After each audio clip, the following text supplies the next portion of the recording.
Hello and welcome to Sounds Heal Podcast. I'm your host, Natalie Brown, and thank you so much for joining me as we continue to explore the fields of sound healing, sound therapy, and generally the use of sound for health and wellness. I'm so glad to welcome Shannon Brown to the podcast today. Shannon is a healing artist, an opera-trained vocalist, a visual storyteller, and the founder of the Sacred Sounds Summit. Her work with voice and sound is grounded in trauma-informed and culturally respectful practice, and she approaches each session as a sacred ceremonial space for deep healing and reconnection. With a background in classical music, visual art, and documentary film, Shannon brings a beautiful blend of creativity and depth to the healing process, where voice becomes not just musical, but spiritual and transformative. In our conversation, we talk about her journey into this work, her philosophy of voice as a tool for healing and liberation, and how to create safe spaces for people to reconnect with their sound. We also explore her hopes for the future of this field and the role that sound, voice, and creative expression might play in our communities and collective healing. It's such a joy to share this space with her. Please welcome Shannon Brown. Well, I am so happy to have Shannon Brown with us today. Thank you so much for joining this episode, this podcast. Well, thank you for inviting me, Natalie. It's really my pleasure to be here. Well, I was so fortunate to be a part of your beautiful Sacred Sound Summit, and you welcomed so many people into that incredible event. It's time to shine the light on you. I would love to hear more about you, your background. So this is a big question, but any highlights from your journey, your background, especially those moments that you think were really influential and pivotal that led you to where you are now? Sure. Well, I've said this a couple of times and I'll reiterate. I really come from a creative background. My parents were artists. And so as a child, that was what I was encouraged to do, painting classes and singing and dancing and all that. And so throughout the years, I've really been an advocate of the arts and living that creative life. And there was a pivotal time when I left high school and I was encouraged to go off and continue on with my education. And I had the chance to either do a visual arts degree or a music degree. And I did choose visual arts and spent many of my years as an artist. But through that time, whilst I was making art, I was also working in more like arts administration and that sort of thing, and also education. So I had this kind of dual track of doing the kind of safe thing, which I think a lot of creative people do, but then on the side doing my own art and doing a lot of educational work. And so I ended up teaching art, music, all the arts through one of my programs that I took at school called the ACE. It was called Artist in Community Education, and that was through Queen's University here in Kingston, Canada, where I live. And it was in those earlier years that I saw children starting to really open up to me about some of the suffering that they were going through and some of the challenges they were having. And it was often the kids who were maybe falling through the cracks who started to really do well with the arts. And teachers would come to me because I was what they call an itinerant arts teacher. I would move from school to school, and the teachers would come and say, "I've never seen little Kevin sit still for so long." And I'm sure you know what I'm talking about. I've never seen him sit still with so much focus. And I would look over at this little boy, and he would be so focused, he would be happy, he would be laughing with his friends and really doing his creative work. And it started to dawn on me that there was something here that was more than just art, more than just creativity, more than just self-expression.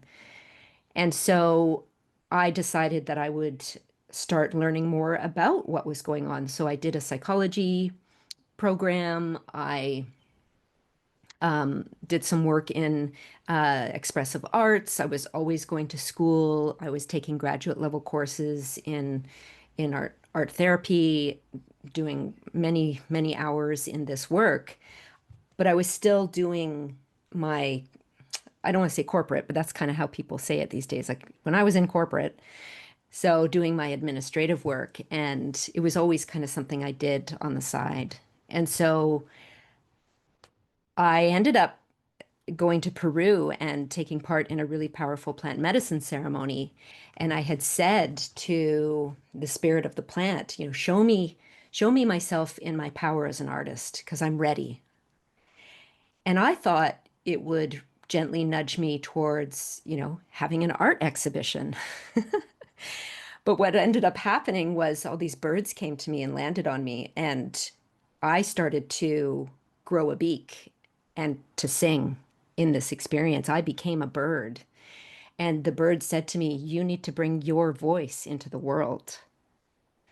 And so that was the calling for me.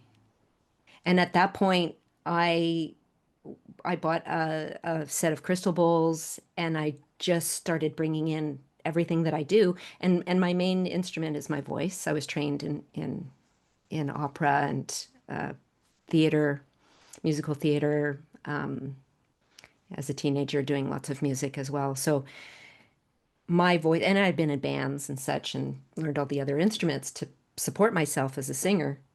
So it seemed kind of out in left field, but not. And so that was the beginning of that path for me, and also that understanding that both music and art in particular are innately healing. There is an innate space of self-awareness and self-expression and an understanding of something deeper when we connect in with the arts. And everybody is artistic as well and creative. So those are the early stages of my, basically it was like, okay, you've got your marching orders now. It's time. Yeah, it's like everything was already leading you to that, but it was like, okay, let's really make this super obvious for you. Here's the Yeah. message. Yeah. Wow. Well, this rich background, and I understand you were an opera trained vocalist, right? A visual artist, and you also did documentary film work. So, right, you really have this amazing kind of collection of skill sets. So, how do you think these creative practices have influenced the way you approach healing work today? Like, how has it all come together? Yeah. Well, the documentary film work, I was a producer. I produced 10 films for many different broadcasters, the CBC, the Independent Film Channel, Discovery Channel, the National Film Board here in Canada. So I have always felt that I'm a woman with a foot in two worlds. I understand the structure, which I call the square, and the fluidity of and the magic of what is the circle to me. So the creative, the artistic, the dreaming, the unconscious. So I see this in myself, and I'm always working to bring the circle and the square together. And we know that sacred geometry is really a big part of the spiritual work that we do and kind of the foundational mathematical underpinnings of the universe. So I see that that's part of the tension in my life is honoring both. And so as much as there were times where I was kicking and screaming about the documentary production, like budgets, grant applications, timetable schedules, all that, it really helped me to create a foundation and a context for the creative work that I do. And in terms of healing, we need to have safe spaces, and safe spaces are created through structure. That's one of the ways. If if I was I mean, I probably could have just lived a full-on life of a visual artist, and within that, there's no such thing as, well, maybe there is if somebody has like donors and patrons, and that's all they do is just make the art, there is still structure to that. I think there's a misconception that the arts are just like loosey-goosey, la la land all the time. But there was always still a part of me that was feeling a little like I would push against this structure and really want to just be creating art. But I always knew deep down that I couldn't do both. Or I mean, I could do both, but that it was as if I needed both. I did. And I really feel like that all that structure of the arts administration and the arts education, it it gives you the foundation to then explore these other worlds. Yeah. Yeah, beautifully described. And if you kind of consider your training also, with the vocal work, right? Both of us coming from this kind of classical, maybe square training, what has made for you vocal sound work a healing practice rather than a musical experience or performance? That's a great question. Well, I was in bands, as I mentioned, and choirs and musical theater and that sort of thing. And I think this part of the spiritual and of the being in the moment and of the process has always been really interesting to me. Um, so in art therapy, there's a concept that's talked about a lot. It's the sort of the spectrum of the process or the product. And so much of the world that we've been living in, this kind of Western paradigm, has been about arts as a product, and that only certain people are allowed to do it. And when we look at it as a process, it becomes universal, it becomes accessible, it becomes no pressure, that there's no outcome. There's no kind of moving towards some sort of echelon of excellence. And it takes away this belief that it only belongs to the highly trained. So as much as I love performing, and this is actually one of the questions I asked a lot in the summit, was the difference between performance and healing sound. It's a fine line, and what most people have said is that it's about your intention. So, what is the intention behind what we're doing? And of course, there's nothing like going to a performance by an incredible artist, for example, going to a Lady Gaga concert. And Lady Gaga is highly trained. She's an incredible singer, songwriter, piano player, musician. And there's something innate about listening to a highly trained musician who knows their craft, which allows us to be moved in a similar way to how I was moved by your music in the Sacred Sound Summit, which deeply moved me. But it shouldn't be to this point where someone who's watching a great performer, it doesn't mean that if you watch that great performer, you too can't also do that in your way. And I think that's one of the things that people have gotten mistaken about. That if you are looking at somebody who's incredible, it doesn't mean that you can't also do that, even if you don't have the training. So whether somebody is receiving a sound healing or offering a sound healing, it's really about being authentic and having an intention. So for whatever the intention is. And throughout history, I mean, just to go back to the performance aspect, there have been people throughout history who were the song carriers and the myth speakers and the storytellers, the bards. They would move from town to town and they would tell the stories. And those stories were meant, those were the myths and you know, they were telling the sort of teaching stories through sound and music so that the people in the cities and the towns and the villages would be, number one, entertained, but through that entertainment and that movement, they were also learning. So there have always been these people, and I believe truly that we all have gifts that kind of put us on almost like a bicycle wheel, and we're all at different parts of the spoke of the wheel, but when we all come together, we're in the center as one. And yes, some of us are the ones who have grown up with the arts, and therefore that's how I express myself. I wouldn't expect that I would be, somebody could say to me, anyone could be an academic and be a professor of psychology. Yes, anyone could be, but you have to have a passion for it and want to do that. So I can say anyone could be a musician or a sound healer, but you have to have the intention and the passion to actually do it and to do it well.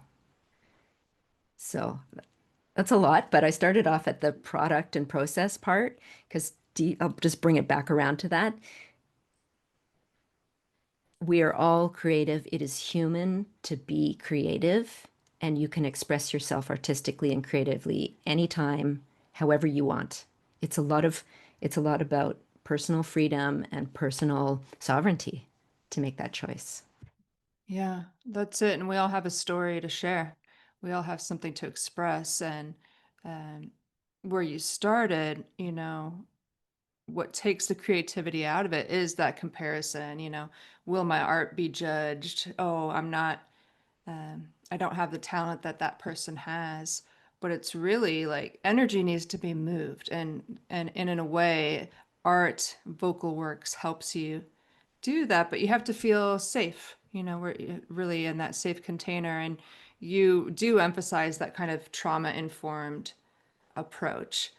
How do you think, and it's such a time of people working with their voice and sound healing. I mean, this field is blossoming so much right now. How do you think this work, and voice work in particular, can be adapted safely for people with trauma histories or even deep resistance to expressing their voice? Yeah. Yeah. Yeah, there's certainly, like any artistic endeavor, people have felt the the ability to criticize others, as you said. You know, it's almost like if somebody puts themselves into the limelight, then it's almost like then it allows people to be judgmental about it, right? And so growing up in that type of world where there is this acceptance of judgment of good and bad, and we know that with music, it's quite easy to hear when something is off or when it's uncomfortable. Like as humans, we just innately know. It's like when we look at the sacred geometry that's behind you, there's a beautiful image that you have here. It's perfection and it doesn't make me feel off. It makes me feel really in alignment and really good. Whereas with music, when certain notes are played together, there is a resolution and it feels relaxing and it feels good. If we play certain notes together, it doesn't feel good. It feels discordant and uneasy. And so throughout time, and in particular, maybe I'll talk about the clients that I work with or the students that I have. So many people will come to me and say, my voice doesn't sound good. I was told by my parents not to sing. My teacher said, close your mouth and stand at the back of the choir. And so there's a lot of shame and a lot of suffering that goes with this. And so people will just say, well, I was told I'm no good, and therefore I'm not even going to try. But having a voice isn't just about singing, it's about speaking our truth. And it's also about our confidence and it's about standing up and speaking truth to power as well, which at certain times in the world has been more important than ever. Hint, hint, right now.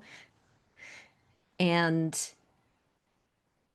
yet on one hand, there is there can be a traumatic sense when somebody was told that their voice is bad and they shouldn't sing. And also some people have trauma in their body. I mean, trauma, there's big T trauma and little T trauma. Some people with trauma who have had and experienced trauma and haven't worked through it and haven't healed that trauma, singing in front of others can feel really, really, really scary. It's interesting because we talk a lot about working with the chakras and the energy centers in the body, and when you start learning about sound healing, that's one of the things that people will often work with and learn about. It's said that the throat chakra, which if we're singing, that's often where we would, go to for our singing lessons and our vocal experience is working with our throat. And oftentimes that can be blocked and other times it's open. But it's also innately connected to the sacral chakra. And that's the second chakra, which is right above the pubic bone for women, where the womb is, for men in that same area. And when I learned that the sacral chakra and the throat work together, because the sacral chakra is really about our creativity and birthing new things into the world, that's where the idea comes, and then it expresses itself through the throat chakra and will be connected to the other chakras in between. The solar plexus, which is the will, which gives you the energy and the drive to do this, and then the heart, which imbues it with love and care. So when people who've said to me, somebody told me that I was bad at this, my art teacher said I was not a good artist, again, that judgment, good or bad, it's almost like a punch to the gut. It's a very dangerous and scary place to feel this judgment and criticism and invasion. Your natural capacity to create is not good enough. And so that really resides there. And so when I work with, again, my clients and students, we work a lot on both the sacral chakra and the throat chakra. They're innately linked. And in fact, they even talk about how I've seen an image of the structure of the throat and the structure of the cervix and the womb. And it's very similar. It's like made of the same cellular structure as well. The cells are the same in those two parts. So there is a deep connection. And yeah, and so therefore, working in a trauma-informed way is really important because we can't just say, hey, you need to sing now. Like that just does not work. If somebody was to say that, okay, now it's time to sing and open your mouth, go. For somebody who is feeling traumatized by that, that would just further traumatize somebody. Yeah. So it's important to be really careful and to be really gentle.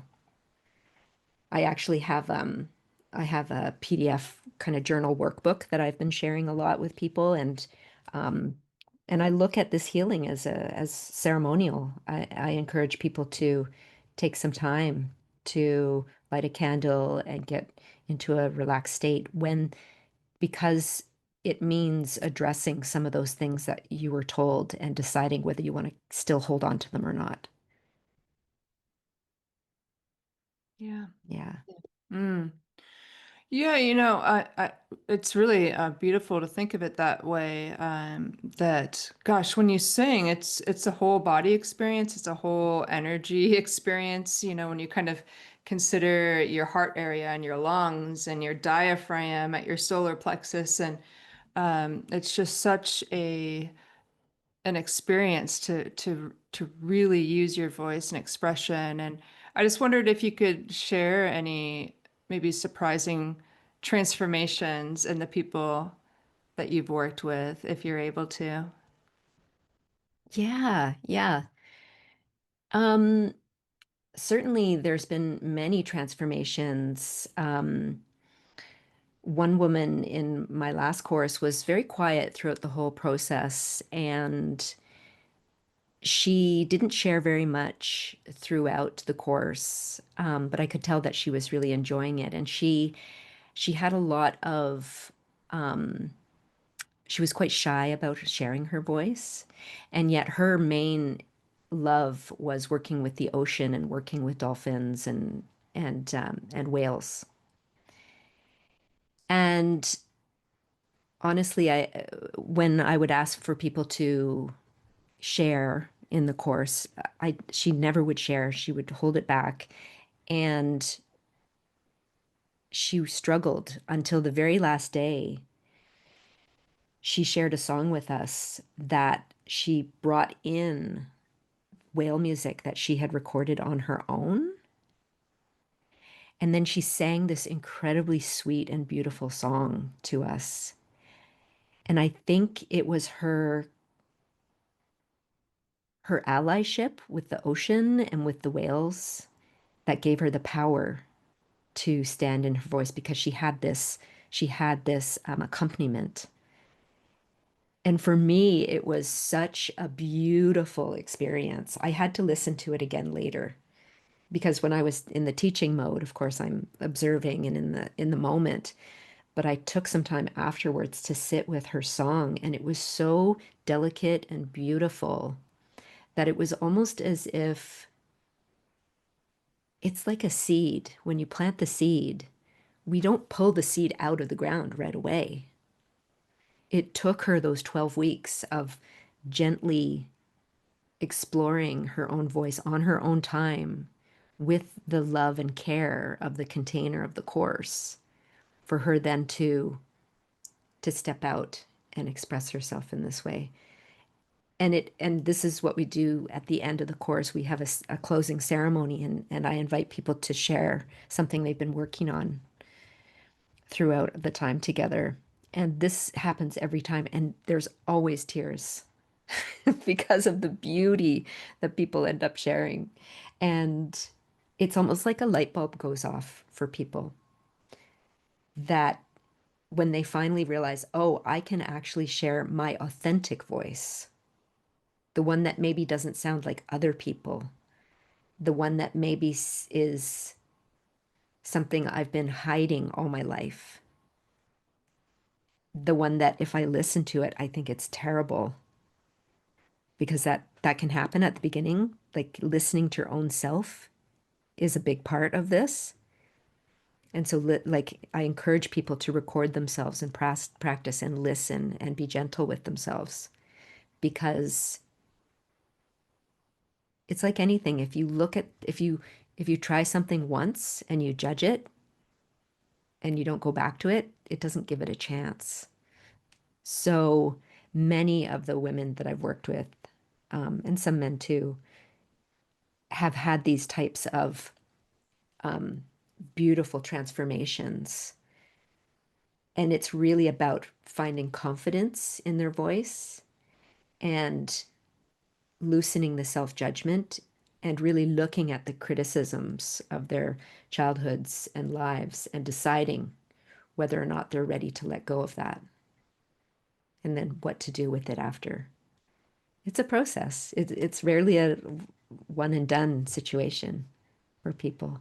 And even as musicians who've been doing this work all our lives, we're still training, we're still practicing every day.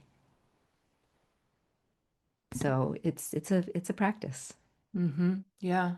That's beautiful. That's right. And it's a practice, it's a process, it's work, but it's well worth it.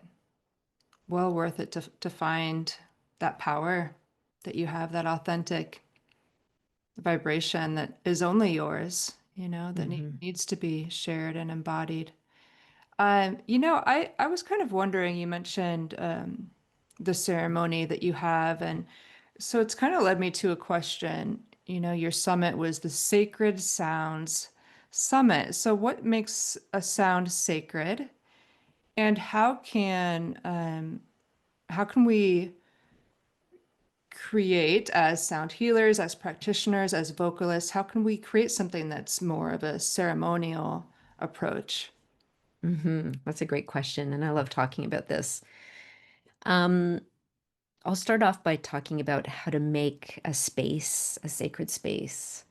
And really it's calling upon that structure again, which I had talked about earlier. So let's say for a sound bath in particular, making that space sacred is really about creating a space of safety, a space of because sound healing is new to many people, and there's a lot of brave people who are coming to something they've heard about, but they really don't know what to expect. So to help people to become safe or to feel safe in a space, you want to make sure that they understand what's going to happen. You want to learn about them and if they have any needs that you can help support. You want to help people to feel very, very comfortable so they can release and surrender. And they should have some sort of intention which can guide what it is that they're there to do. Make sure people are, they have water with them. Maybe they have a journal so they don't forget. It's giving a structure to the experience. And once we have that structure, and that's really the foundation, and that as long as that is there and people feel safe, then they can start to release and surrender and receive. If people don't feel safe, they won't open and receive. So that's kind of step one to create a space. And then, of course, there's the beginning and the end. So you're creating a whole container and helping people at the other side to come out gently and to feel like they're not being rushed. And so people can come on their own time through and out. So that's the container. It's this shape that we create for people to be in. And to me, the sacred aspect of it is allowing the space to feel expansive, but also contained. And then calling in, for me personally, I believe that the sacred is for me to call in things that we don't necessarily see with our eyes. It's not this materialistic, scientific way of doing things. It's trusting and knowing that there are energies and potentially even beings that we can call in to help, to guide the space. So when I start a ceremony and I feel that this is a group that's open to the more sacred, I'll invite people to call in their ancestors, to call in their spirit guides, to call in the angelic realms, to call in the cosmic ones. So calling in guides. And then I have been trained and initiated into an indigenous lineage. And with that, I will call in what's called the medicine wheel or the sacred directions. So that's the next level of calling in. And in that space, we call in the qualities of these 5 directions, well, 7 directions. The 4 are the cardinal directions with the energies that are existing within each direction. And for different cultures, these are different energies, but they're often very much based on the 4 elements. So fire, water, earth, and air. So we can call in those elements. And then there's also the ether or spirit. And then also the energy of Mother Earth. So the deep, foundation. So that would be the above and the below. And then the center being the self, being the higher self, the place where we all begin. So this is like bringing another layer of strength, power, energy, acknowledgement of potential. And once we call and invite in those energies, it's just another level of the sacred, I would say. And so I'm also working with these energies daily. So for me, I feel that life is a ceremony. Life can be a ceremony. It's like when we work with meditation, we are just being in the moment. When we work with presence, we're being in the moment and just acknowledging everything that's happening around us without judgment. So just being in a moment. And so when we create this sacred space with all the guides, all the support, it can take people to an even deeper space of healing, of transformation. And so, in terms of what is sacred, well, music has been, there has been sacred music since the beginning of time. And these are experiences where people are creating music and calling in the spirit, the God, the oneness, the ultimate energy that is the underpinning of the reality that we live. So to me, the sacred, why we did the sacred sound ceremony, sacred sound summit was really about trying to get to the core of what is sacred sound and how does that work. So even the summit was in a container. I had an opening ceremony and a closing ceremony. And then within it, we had talks about what was sacred and what are sacred sounds. And I just think they're innately sacred. Like Mm-hmm. everything is innately Yes. sacred. I It's agree. how If we we look at if it. we can treat every moment as sacred, it certainly is. And in a fast-paced, often overwhelming world that we live in, that can be harder and harder to do. I love what you said there because, it's not just the sounds. I mean, it's the preparation, it's creating the sacred space. It's every aspect of it that when people come to your event, they they feel it when they're arriving, maybe before you even speak or before you play a bowl.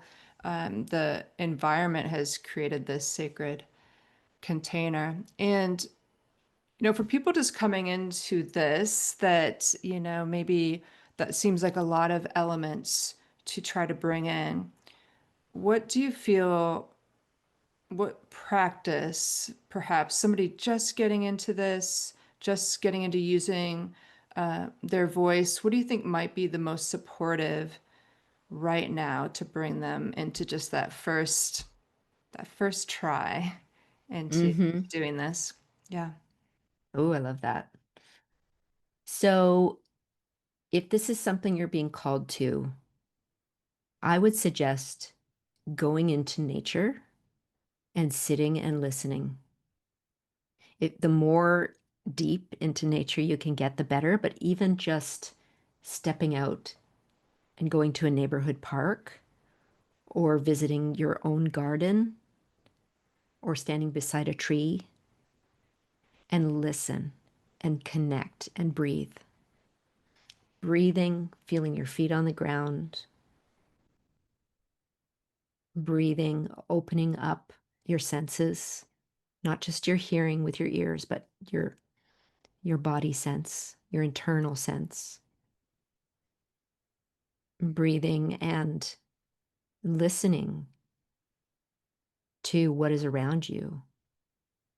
And I would guess that there would be wind in the trees and there might be birds chirping and just taking that in and breathing and then starting to attune with it, starting to align with it, starting to feel how you are like the tree, starting to feel how you are like the bird, and maybe even starting to make some sounds, some sighs, some whistles. It's a playful act. It's sacred. It's playful. It's creative. It's merging with nature. It's merging with the energies of the earth, of nature. And in those moments, there might be man-made sounds as well, which are not they can be sacred too. I mean, look at the instruments we create. They are sacred. So it's coming into alignment with the vibration of the world around us and starting to pay attention and then starting to open yourself like a channel for that energy and inviting that playfulness in, inviting that sound in, and going to the ocean or to the lake and singing to it and like quietly, and nobody needs to hear it. It's just you. So starting to attune with nature, I always feel like that is our first step in opening our voice, in opening ourselves to the beauty of sound and the magic of sound healing is to connect because we are also nature. So it's remembering this part of ourselves that, the birds don't sing because they're on stage. They sing because that's what they do. And we're the same. We have a voice. And many of us sang as children before we were told not to, like pretty much all. And, possibly even our mothers sang to us, and fathers and caregivers. So we have song in us. It's just allowing us to become the song. I love that. That's so good. And I'm glad you brought it to childhood because that brings the playfulness, and the just singing and humming and talking to ourselves with no worries until somebody told us to be quiet, right? So that playfulness and yeah, I cannot agree more with nature being our teacher when it comes to this work and just like everything, right? Just everything. Deep listening and awareness and using nature as meditation practice. So thank you. That was beautiful.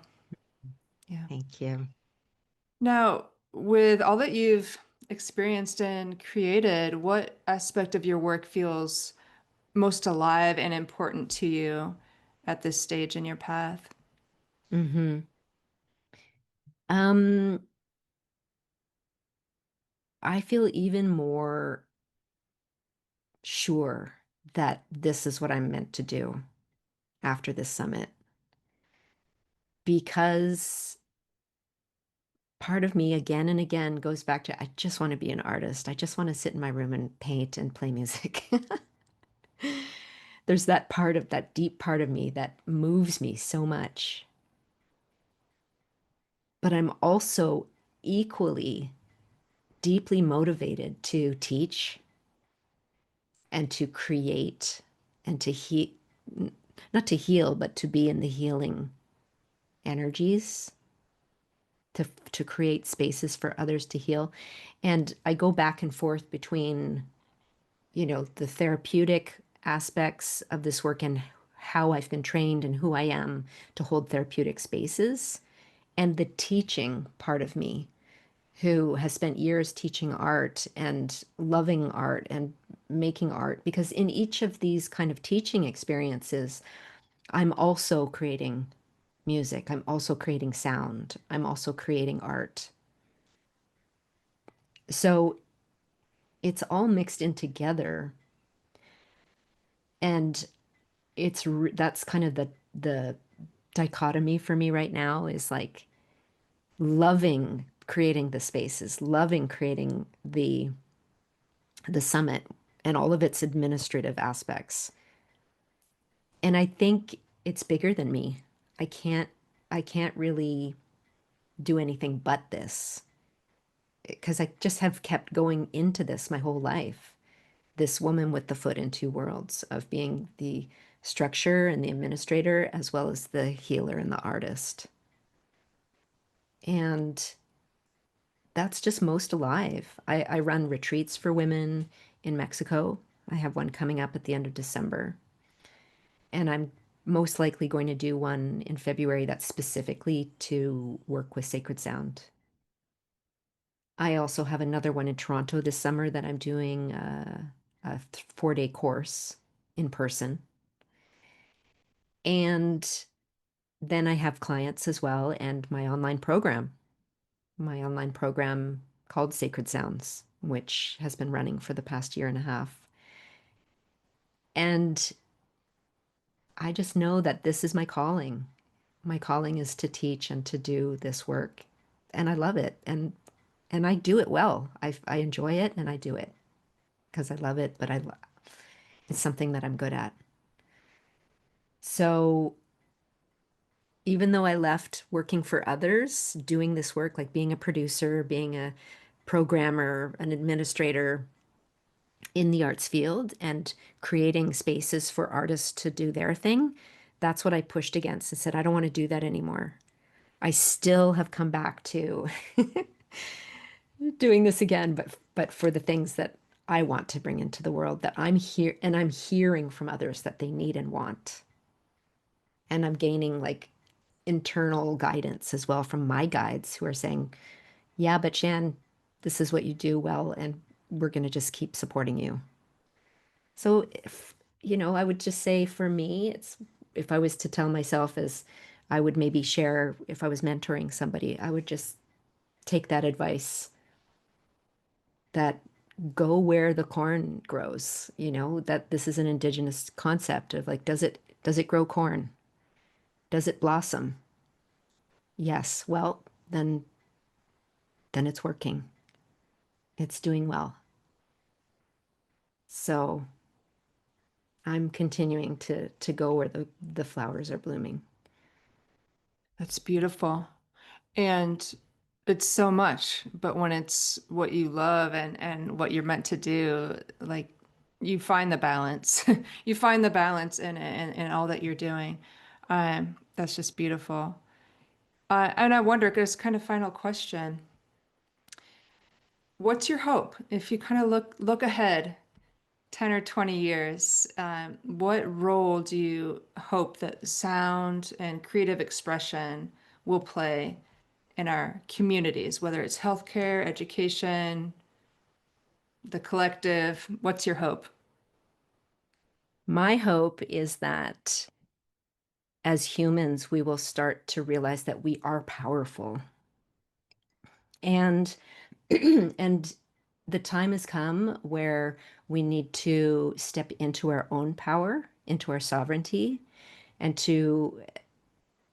I mean, innately, this is happening as we've moved into the age of Aquarius. It's about the community, it's about the individuals taking the power back. It's time to realize that someone out there is not going to take care of us, that we can rely on others that we love and people who are here for us. We can have communal relationships and supportive relationships and go to people who are the healers. But in the end, I'm not healing somebody. I'm creating the space for somebody to heal themselves.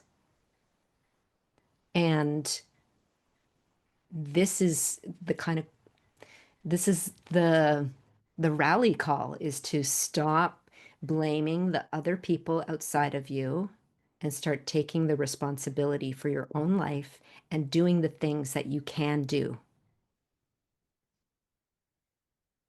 And once we can all stop having that other out there that we're waiting on for that person to tell us what to do or how to do it or why to do it, and start trusting that we actually know inside of us.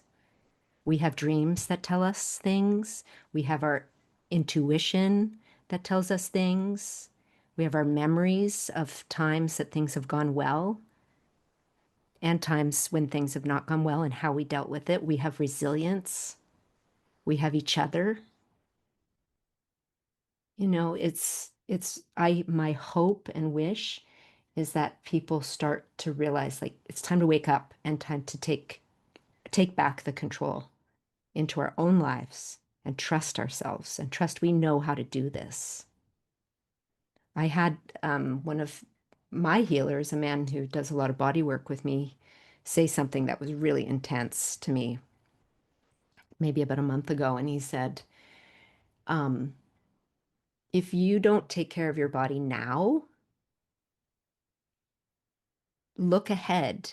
Do you feel that if you end up in a hospital or in a senior's residence, do you think the people there are going to take better care of you than you will of yourself? And that was a big one. And I want to share that because it just is a real motivator to do the work, to walk every morning, to have a sacred spiritual practice, to build your community, to step into your own personal power, decide what it is that you really want to do and do it. Like there's no time like the present. If not now, when? And remember that those organizations and institutions that are meant to take care of us, they're struggling right now. And so we need to go back to the way we were at one time with communities supporting each other, creating communities, building support systems and networks, and also stepping up into your own personal power. And once we can do that, and it doesn't have to be hard and it doesn't have to be painful, it can be joyous and fun and exciting, and we're allowed to feel good and happy, and we don't have to suffer. And we're all in a different place on our path. Yeah. Thank you for that. It's so true that the time is now, and we're so much more powerful and resilient than we realize, than any of us realize. So thank you so much for that really inspiring message for everybody, and giving us that spark, that we all need. So what's the best way for people to find you, your courses, what's coming up next? How can we keep up with what you're doing? Sure, I would love that. Um, yeah, so actually, uh, I'm not sure when the podcast is going to be broadcast, but this Thursday I have a webinar. So people are going to come to the webinar, and I'll get to meet people, and we'll talk a little bit about the summit. And yeah, it's called the Awakened Voice. So we'll be working with our voices. And then at the end of July, I have another cohort of my program, Sacred Sounds, which really is a course to awaken your voice, but also to learn how to sing and use your voice with different instruments. So each week we sing with one of the different main sound healing tools. And it goes a lot deeper than that. I do bring in the spiritual as well, and learning how to open yourself as a channel to be guided as well. And yeah, I have some in person. I have a retreat coming up, as I mentioned before, in Mexico. I do work with plant medicine as well. I'm a plant medicine guide. And I do work with plant medicine and sound, which is an ancient form of ceremonial healing work that people are starting to realize is possible, that we can bring real live music into these experiences, not just recorded music, which both are good, but to be a facilitator to play live music is really incredible for people, and they love it. And if you wanted to look at my website, it's shannonbrownhealingarts.ca, and it's .ca because I'm in Canada. So if you're curious, like why CA, shannonbrownhealingarts.ca. And I'm also on Instagram as visionary_Shannon. So Fantastic. Yeah, I'll be sure to share your links as well. Well, fantastic. Thank you so much for sharing your time and your gifts, and for walking your walk. It's been really great to share this time with you. Thanks so much, Shannon. thank you so much, Natalie. It's great to share with you today and all of your listeners. Take care. Too. Thank you for tuning into this episode of Sounds Heal Podcast. You can keep up to date with what's coming up next at soundshealstudio.com, on the YouTube channel, Sounds Heal Studio, for the podcast and new music, on Instagram at Natalie Brown Sounds Heal, and Facebook at Sound Heal Studio. Be well and stay tuned.